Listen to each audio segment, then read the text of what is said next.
Gracias, ya Voz para el Cambio está aquí listo para esta edición de hoy, preparado para tener un programa con Alfonso Torres Ulloa. Le habla Juan de la Rosa, que no venimos los jueves, pero vamos a decir que seguidores de este espacio, más de uno nos ha reclamado que como en este programa se promueve de manera insistente la obra de Juan Pablo Duarte, que hagamos una parte para referirnos a un acontecimiento que se produjo hace poco, algo así como un mes y unos días, porque fue el 14 de julio, cuando se reunió el Consejo del Poder Judicial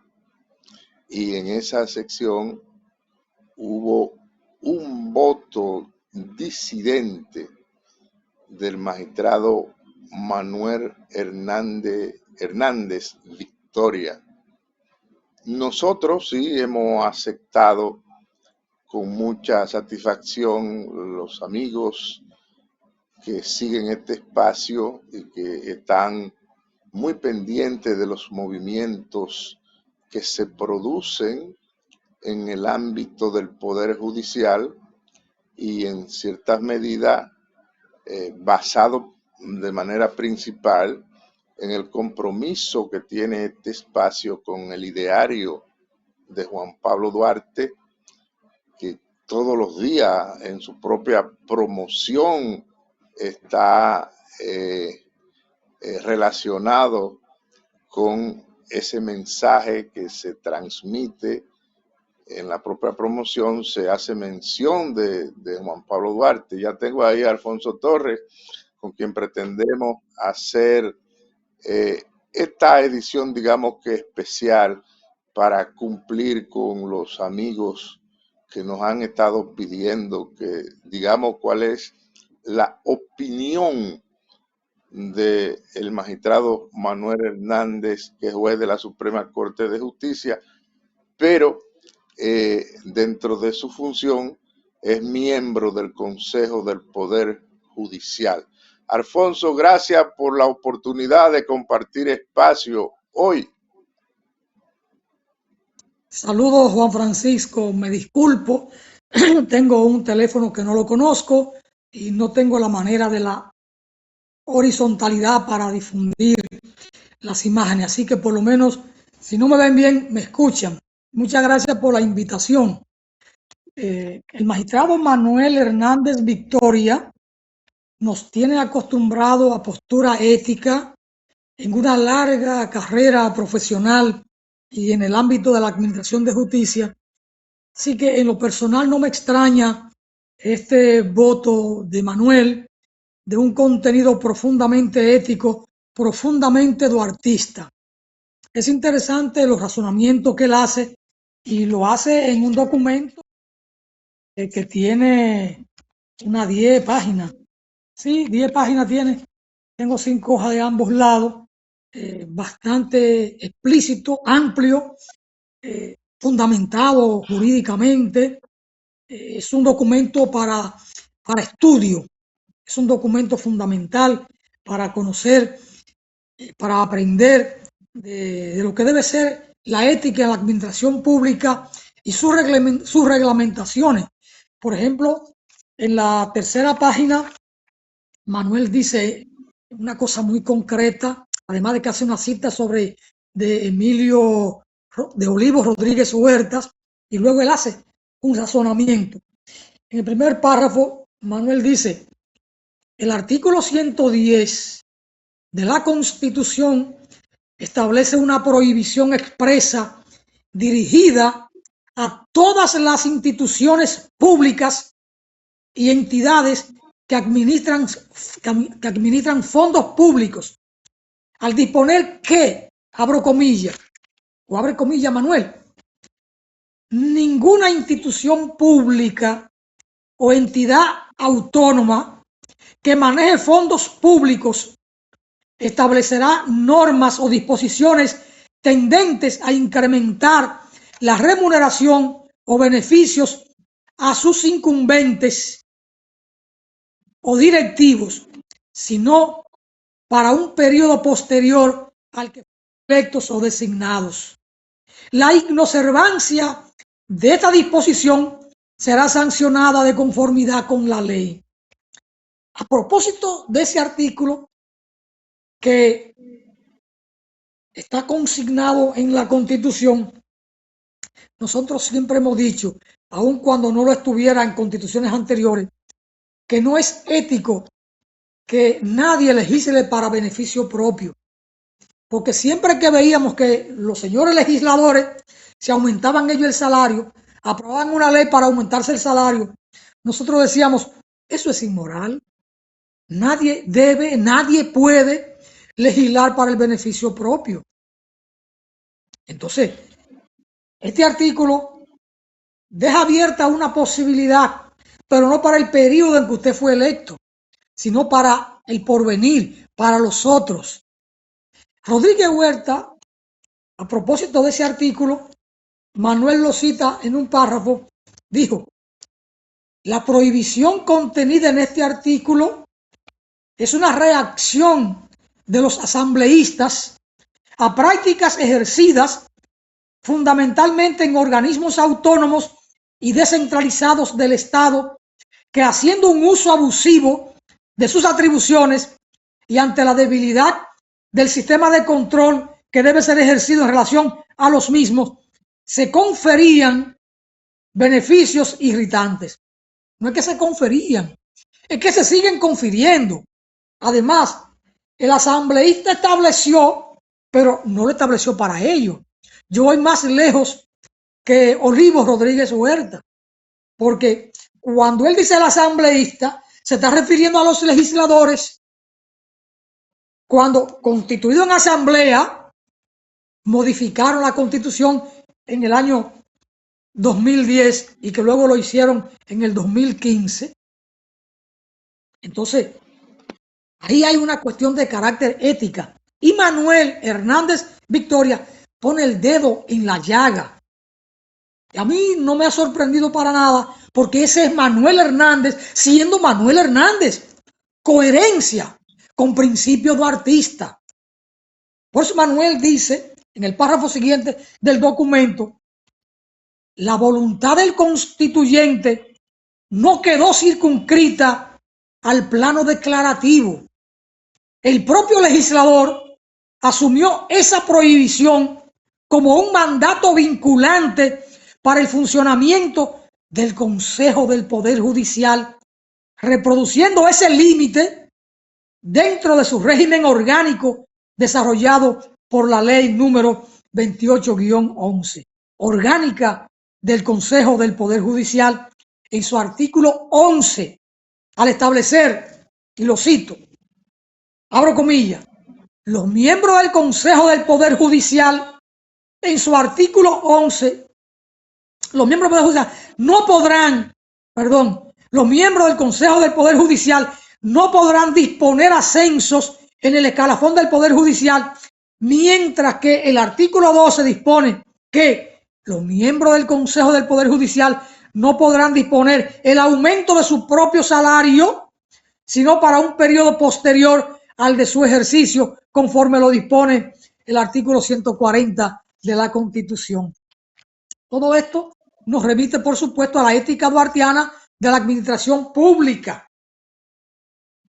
Correcto. Bueno, ahí hay un espacio, Juan Francisco, para sus reflexiones. Cuando yo tuve oportunidad de leer ese voto disidente, en el primero que pensé fue en Juan Isidro Pérez, cuando él le dirigió una carta a Juan Pablo Duarte y le dijo, Juan Pablo, te felicito porque tú fuiste el único que se opuso a la enajenación, más o menos así, a la isla de Samaná. Entonces yo diría que Manuel Hernández tuvo suerte porque sus pares en el Consejo del Poder Judicial, llámese Luis Henry Molina Peña, Karen Josefina Mejía Pérez, Catherine Rubio Matos y Keila Elizabeth González, no tienen noción de la historia, porque ellos, y en el caso del presidente Henry Molina, que votó a favor, pero dijo que él se autoexcluía, que él no se iba a beneficiar de eso.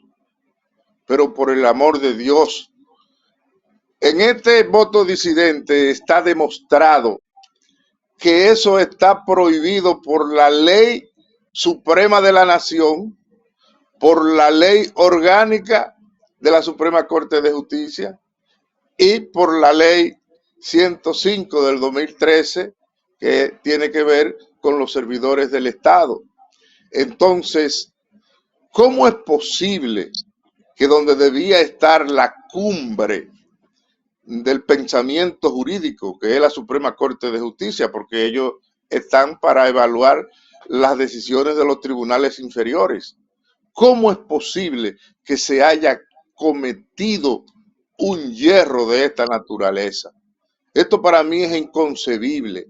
Y ojalá que Ponserrate, que es de lo primero que se conecta en Voz para el Cambio los días que él no le corresponde, que es profesor universitario, pueda abrir debate con sus estudiantes y le asigne tarea para que estudien este voto disidente, porque esto es una pincelada de la miseria moral que hay en la República Dominicana. Para mí eso es inconcebible, porque en este voto disidente está demostrado, haciendo uso de la Constitución de la República, la ley adjetiva, la doctrina, todas las fuentes del derecho, que ese Consejo del Poder Judicial actuó fuera de la ley y lo más grande aún, que fue para autobeneficiarse. Yo pienso que los hijos, los nietos, la esposa, el entorno íntimo de Manuel Hernández debe sentirse muy satisfecho con ese voto disidente. Juan Pablo Duarte. Adelante. Juan Pablo Duarte, cuando escribió su proyecto de constitución, dijo: la ley se aplica para el porvenir. Y si usted contempla esto, si usted va a aprobar una escala salarial, no es para beneficiarse usted, es a futuro. Duarte lo previó. Yo tengo la carta de Juan Isidro ahí, se la voy a leer ahora.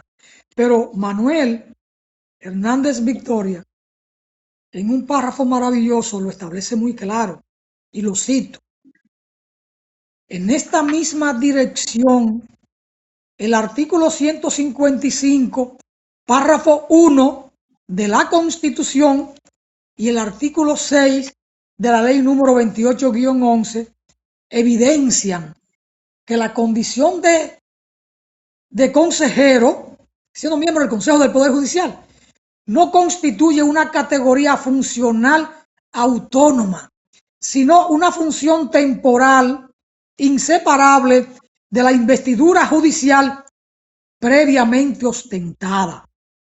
El ejercicio de la función de consejero no altera la categoría del juez, ni genera por sí mismo un nuevo título jurídico habilitante para percibir una remuneración distinta de la correspondiente a su cargo, sin perjuicio de las compensaciones expresamente previstas en los artículos 20, 21 y 22 de la ley número 105-13 sobre regulación salarial del Estado Dominicano. Cierro la comilla, cierro la cita. Es concluyente el magistrado Manuel Hernández en este aspecto, pero como usted no hizo la cita textual de Juan Isidro Pérez, yo le voy a informar a usted y al país que esta carta él la firmó, la escribió el 26 de julio de 1846, estando en Curazao. Y la inicia: mi nunca bastante amado Juan Pablo. Y entonces escribe varias cosas. Y en el párrafo, en uno de los párrafos finales dice: Voy a concluir mi carta porque mi alma se quiere ya afectar y un peso enorme me embarga. Vive, Juan Pablo, vive. El honor y tu honra no te la arrebatan los Bobadilla y del Monte Manuel Joaquín. Estos dones te son inmarcesibles. Y ahí voy, Juan Francisco.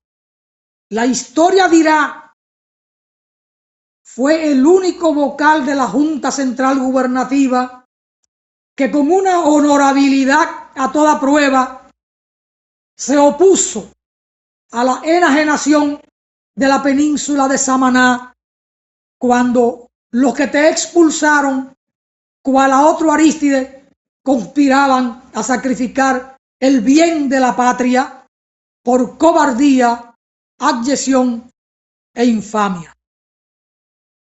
A tu señora madre, a toda tu honorable familia, reitera mis sentimientos de alta consideración y respeto, a Simón Inmortal, al ilustre Vicente, que reciba esta por suya, y a entrambos el corazón de su más amantísimo amigo, Juan Isidro Pérez. Dime de Sánchez, Pina y Rafael Rodríguez, porque puedes considerarlo lo que padecerá mi alma. Dime cuál es la suerte de estos buenos amigos y la de Félix María Ruiz. Vale. Ese es el ilustre loco, Juan Isidro Pérez, que en su casa, la casa de su madre, Chepita Pérez, en lo que hoy es la calle Noel, casi esquina Sánchez, frente a la iglesia del Carmen, se reunieron los 9 trinitarios, con Duarte a la cabeza, para dejar fundado el primer partido político militar de liberación nacional, llamado la Trinitaria. Adelante, Juan Francisco.